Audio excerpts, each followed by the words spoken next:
আমি যখন মাদ্রাসায় পড়ি, আমি নাহুটা পড়ি, আমি কোরআনটা ভালো করে বুঝবো এই আশায়।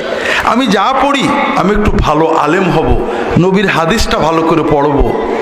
যখন কেউ আল্লাহর দ্বীনের ইলম তলবের জন্য পড়ে, ওর প্রতিটি কাজ, ওর মাদ্রাসায় হেঁটে যাওয়া, ওর ঘরে সুইচ টেপা, লাইট জ্বালানো, ওর মাথার প্রতি ফোঁটা ঘাম, ওর গায়ের জামা কাচা, ওর যত কর্ম করে, ওর হাঁটা চলা ঘুমানো, প্রতিটি কর্ম ওর এবং ওর বাবা মায়ের আমলনামায় নেকি হিসেবে জমা হয়ে যায়। আর যখন এই তালবে ইলমটা ডিগ্রির জন্য পড়ে, রেজাল্টের জন্য পড়ে, এটা ওর দুনিয়ার একটা কাজে পরিণত হয়, কোনো সোয়াব এতে পায় না। কথা বোঝেননি? বড় কষ্ট লাগে ভাইয়েরা। আরো সমস্যা আছে। যখন ছেলেরা ডিগ্রির জন্য, চাকরির জন্য পড়ে, আমি আপনাদের বলি, তালবে ইলমদেরও বলি, একটা ভয়ঙ্কর ক্ষতি হয়।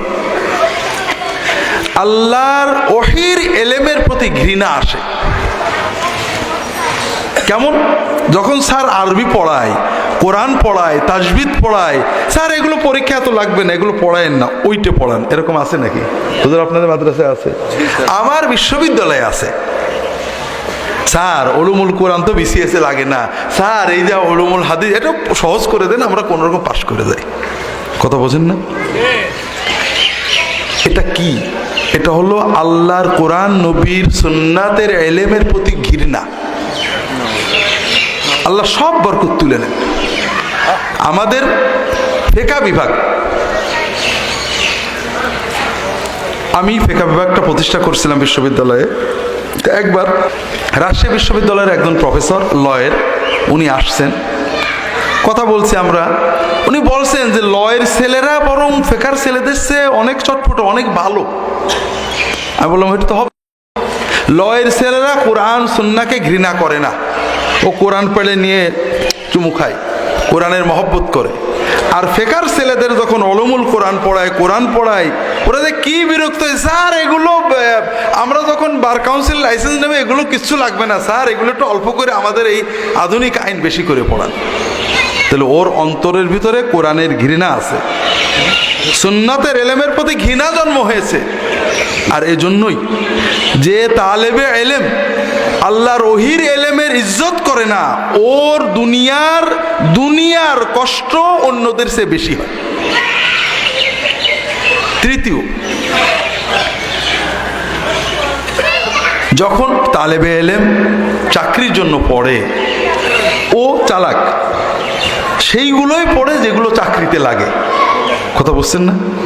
আমরা তো বিশ্ববিদ্যালয়ে পড়াই, আমি আবার ইংরেজিও পড়াই। বিশ্ববিদ্যালয়ে ছাত্র পায়, আপনাদের ছাত্রই তো পায়, দুই ধরনের, বোকা আর চালাক। চালাক কারা? চালাক কাকে বলে? চালাক হলো যে অনেক বড় কাজ সংক্ষেপে করে নিতে পারে। যেমন বাংলাদেশের মানুষ কয়েক বছর পর পর সারা দুনিয়ায় চ্যাম্পিয়ন হয়েছে কিসে? চালাকিতে। দুর্নীতি মানে কি? আমেরিকার লোকে 20 বছরে যতটুকু বড়লোক হয়, আমরা 3 বছরে বড়লোক হব, এটা চালাকি। আমেরিকানরা বোকা বলে নাম দিয়েছে দুর্নীতি। এটা অরিজিনালি কি? আমরা সব ব্যাপারে চালাক। আল্লাহর ওলি হওয়ার ক্ষেত্রেও চালাক, জান্নাতে যাওয়ার ক্ষেত্রেও চালাক, বড়লোক হওয়ার ক্ষেত্রেও চালাক, রাজনীতিবিদ হওয়ার ক্ষেত্রেও চালাক। কথা বোঝেননি? আল্লাহর ওলি হতে আমরা পরিশ্রম করব না, কোনো হুজুরের হাত ধরে ডাইরেক্ট ওলি হয়ে যাব। বড়লোক হব, হালাল ব্যবসা করব না, হারাম টারাম দিয়ে ঘুরিয়ে ফিরে বড়লোক হব।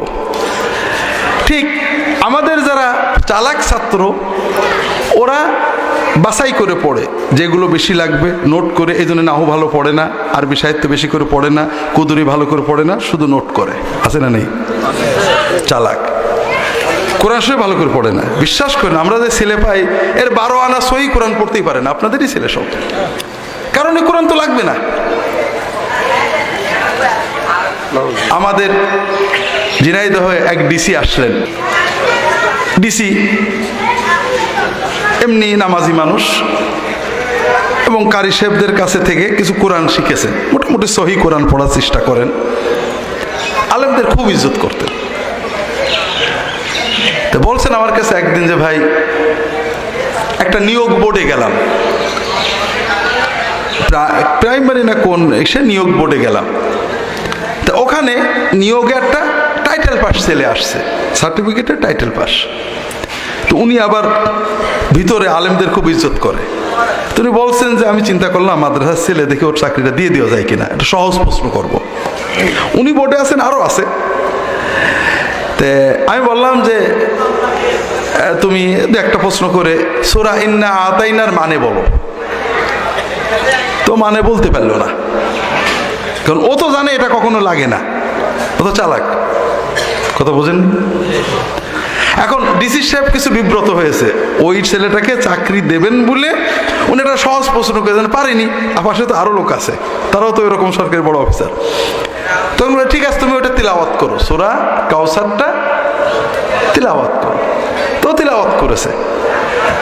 ডিসি সাহেব বলছে আমাকে যে ভাই কি বলবো, ওর তেলাওয়াত আমার মতো কানা, আমি ওর তেলাওয়াত শুনে মনে করলাম যে জুতো মারি। এত ছোট্ট এই 3 আয়াতের সূরাটা এত ভুল পড়েছে সে, কারণ ও তো চালাক, ও জানে বিসিএস এ ইন্না আতাইনা লাগে না। কথা বুঝেন?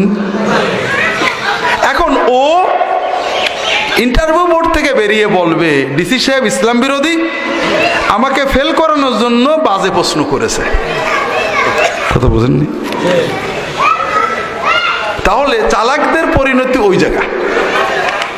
আমরাও চালাক ছেলে পাই, খুব ভালো result, golden A+, double A+, দাখিল আলেমে ইত্যাদি ইত্যাদি। লিখতেও খুব ভালো পারে, নোট টোট করতে পারে, কিন্তু আরবি ভালো বোঝে না।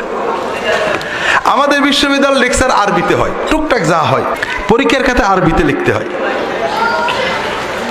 ওরা ওরা চালাক তো, বিভিন্ন আগের ছেলেদের নোট টোট নিয়ে পরীক্ষা দেয়। আমরা আবার কোনো কোনো স্যার খারাপ, ওই প্রশ্নও চালাকি করে, এমন প্রশ্ন করে আগের ছেলেদের প্রশ্ন যেটা নেই, তখন ওরা রেজাল্ট খারাপ করে ফেলে অনেক সময়। আর এক শ্রেণীর ছাত্র বোকা, ওরা বোকার মতো নাহু পড়েছে, সরফ পড়েছে, কুদুরি পড়েছে, হাসিয়া পড়েছে, সরে বেকায়া পড়েছে, রেজাল্ট কারোর ভালো কারোর মিডিয়াম, কিন্তু খুব ভালো আরবিটার উপরে। যখন আমাদের ওখানে যায় ওরা খুব খুশি হয়, স্যার খুব মজা লাগছে। কথা বুঝতে পারছেন না? তো এখন এই চালাকের কারণে ও দুনিয়ায় ক্ষতিগ্রস্ত হয়, আখেরাতেও কি হলো? ক্ষতিগ্রস্ত।